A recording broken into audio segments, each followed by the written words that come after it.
Now, let's go to the more controversial topic, moral turpitude. You know, uh, at the recording of this lecture, the raging issue is the disqualification of Bongbong Marcos, Ferdinand Marcos Jr., from running office of president, and the problem of moral turpitude is being presented by those seeking his disqualification because in 19 in nine, from 1982 to 1985 he failed to file his ITR. Okay, income tax return. Now, actually, prior to the BBM disqualification controversy, the problem of moral turpitude already appeared as early as in the 1920 case in Re Basa. And we find this in the concurring opinion of Justice Brion in the case of Teves versus Comelec. Now, Carlos Basa, a lawyer, was convicted of the crime of abduction with consent. The sole question presented was whether the crime of abduction with consent, as punished by Article 446 of the Penal Code of 1887, the old Penal Code, involved moral turpitude.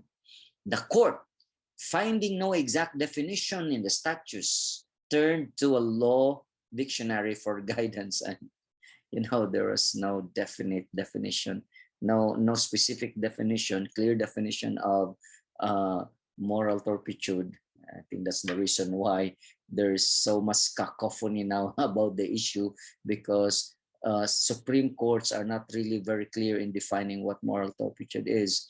And since that year in Re Basa, they turned to a dictionary for guidance, and the dictionary says moral turpitude includes everything. What could be clearer than that? It includes everything which is done contrary to justice, honesty, modesty, or good morals. Now, although no decision can be found, this is according to the decision in Re Basa. Although no decision can be found, we have decided the exact question. It cannot admit of doubt that crimes of this character. What was the crime of Attorney Basa? Abduction with consent. Crimes of this character involve moral turpitude. The inherent nature of the act is such that it is against good morals and the accepted rule of right conduct. There you go. Accepted rule of right conduct. Good morals and the accepted rule of right conduct. And since we have relative, amorphous, and various conceptions of morality, and probably that is the reason, as one author would put it, that is one of the reasons why in almost all jurisdictions, moral turpitude is not given a definite, specific, clear-cut definition. Let's go to the questions. The following are crimes involving moral turpitude. Now, slight physical injury, it's not moral turpitude. Illegal recruitment, it's not moral turpitude. Overspeeding is not moral turpitude. But there you go. Income tax evasion is involving moral turpitude. The following crimes involve moral turpitude except the following. So we are looking for the crime that is not moral turpitude. Libel is, intriguing against honor is, perjury is, and the answer is carrying of deadly weapons. Now, you may be confused. How do we know if it is moral turpitude and it is not moral turpitude? Now, we go to the, in that case, Teves versus Comelec, Justice Brion has given some indicators, approaches in evaluating whether or not the crime involves moral turpitude. And the first approach is called the objective approach. Look at the act itself. independent of the person doing it. Now, if the act is inherently immoral, then it involves moral turpitude. Now, what do you mean by inherently immoral? It means it is bad in itself, mala in se, bad in itself. And you are safe in saying it is bad in itself if it is not a special law, because special laws cover actions that become bad because there is a law prohibiting it. For example, that's why we said earlier that carrying of deadly weapons is not a crime involving moral turpitude, because you carry a weapon. Nothing wrong with carrying a weapon, but it becomes wrong now because there is a law punishing it. We have the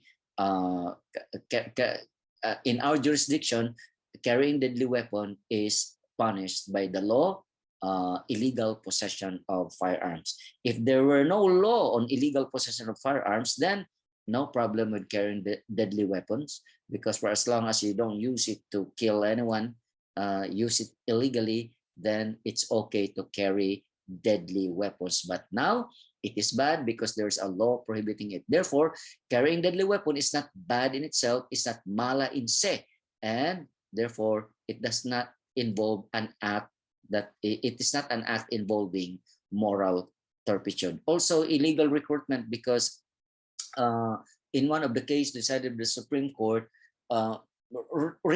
recruitment is not bad in itself, but then because there is a law that specifies some requirements and requisites, and you have to follow those requisites, then we already have the so-called illegal recruitment. But without that law, recruitment is okay. Every business endeavor will recruit. Every corporation will recruit. Every people recruit people for certain jobs. Okay, but it becomes illegal now, it becomes bad now, not bad in itself, but it becomes bad now because there is a law that imposes certain requisites and requirements. So for an act to be for an act to involve moral turpitude, it must be inherently immoral. It means it must be bad in itself, even if there is no law punishing it. So the clue there is that it should not be covered by a special law. The second approach is look at the crime, the elements of the crime. First, we look at the crime. The first approach, look at the crime, but check if it is a special law or it is not a special law. Look at the crime, but check if it is bad in itself or it became bad because of a special law punishing it. If it is bad in itself, then it involves moral turpitude. Second, still you look at the act itself, but consider now the elements of the crime. And if one of the elements is fraud or the intent to defraud, then you are sure that that crime involves moral turpitude. The third approach is take the offender. Before we were looking at the act itself, independent of the offender. Now look at the offender. If the offender is motivated by ill will, indicating depravity, then it involves moral turpitude. And this is where Justice Carpio is coming from, because according to Justice Carpio, this is Justice Carpio's opinion, the case of Bongbong Marcos, Ferdinand Marcos Jr. involves moral turpitude because the repeated non-filing of ITR from 1982 to 1985 shows ill will and it indicates depravity. And also in that article written by Justice Carpio, he also pointed out that although the Court of Appeals from conviction from Quezon City Court, then it went to the CA, the Court of Appeals canceled the imprisonment.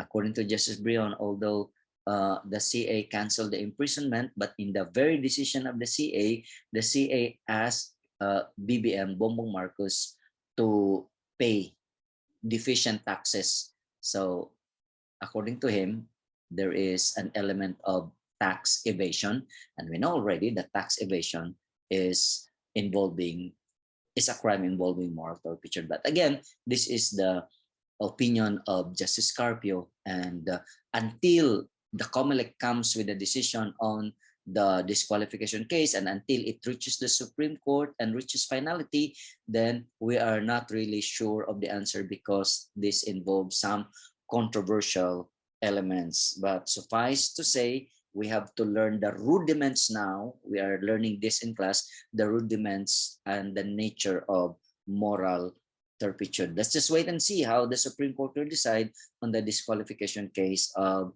Ferdinand Marcos Jr.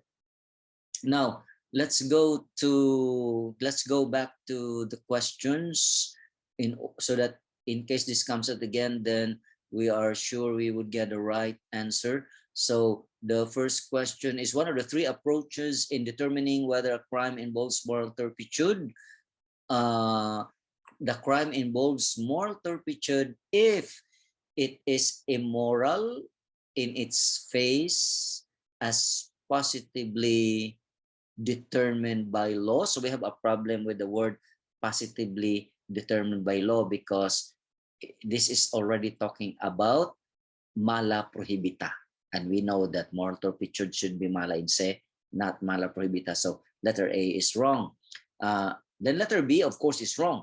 It is mala prohibita. No, if it is mala prohibita, it does not involve moral turpitude. It must be evil in itself. Now, not to pay taxes is evil in itself. Remember that taxes, that's the lifeblood of the country. The country economy will die if we will not support the country by paying our taxes. That is inherently immoral. And so the answer is letter C. The act itself is inherently immoral. Mala in se, evil in itself. Now, another question is, one of the three approaches in determining whether or not crime involves moral turpitude is to look at the act itself. Okay, the court recognized, letter A, that as a general rule, all crimes of which fraud is an element are looked on as involving moral turpitude. Correct. Letter B, crimes requiring fraud always involve moral turpitude. Correct. And letter C, crimes involving intent to defraud always involve moral turpitude. So the answer is all of the above. And another question here involving the third approach. He is motivated by ill will, indicating depravity. So look at the person. If the person committing the crime is motivated by ill will, indicating depravity, so A is correct. When he is a minor, no, nothing to do with the moral turpitude we are discussing. And number three, when he has committed the crime against women and children, nothing to do again with our discussion on moral turpitude. So the answer is not all of the above, but letter A, he is motivated by ill will, indicating depravity. And here again, we have the very general definition of moral turpitude, that it should be against justice, right and duty, good morals. But then again, I say that these definitions are very general, and in some jurisdictions, in other jurisdictions also, moral turpitude is treated generally. And the reason one author says is because we have different concept of what is accepted norm of morality. Thank you for joining me. I hope that you have learned something from this lecture series. Number one, I'm Attorney Father Dan Domingo Los Angeles. God bless you.